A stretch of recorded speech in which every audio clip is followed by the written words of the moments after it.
Добър ден от Акурери, Исландия.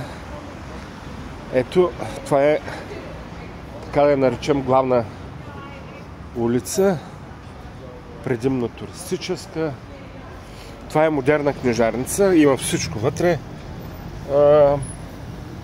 Книги, пособия, сувенири и най-различни други работи. Човек може да има бар, може да си поръча кафе или чай, да се прекаря приятно вътре, докато разглежда каквото му трябва. Тая сграда е една от емблематичните за града. Повтарям се, който не е гледал другото видео. Значи тя е автентично строителство. Тая сграда вътре се помещава такова бар. Такъв като чайна, смисъл. Чай има, предлага се бира, други напитки. Едната половина е затворена. Може би е изпълнява друга функция. Да, затворено е. А това, което си беше преди, си е същото. Кафе, чай.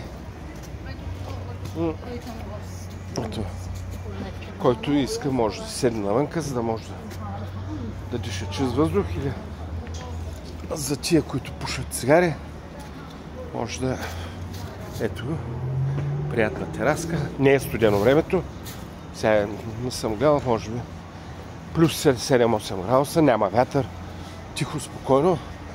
Това е едно от емблематичните заведения на града, Бакпакерс.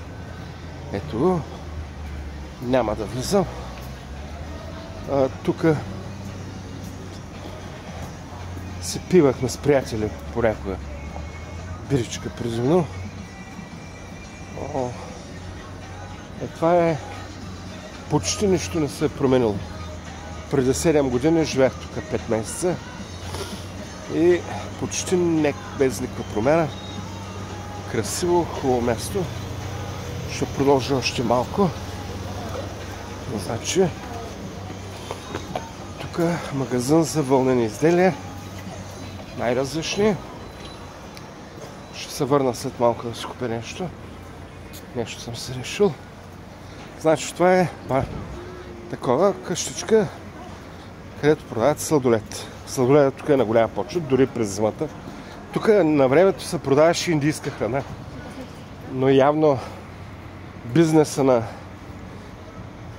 той, който държеше, е потръгнал, защото в момента индийска храна се предлага в едно друго помещение, значително по-голямо.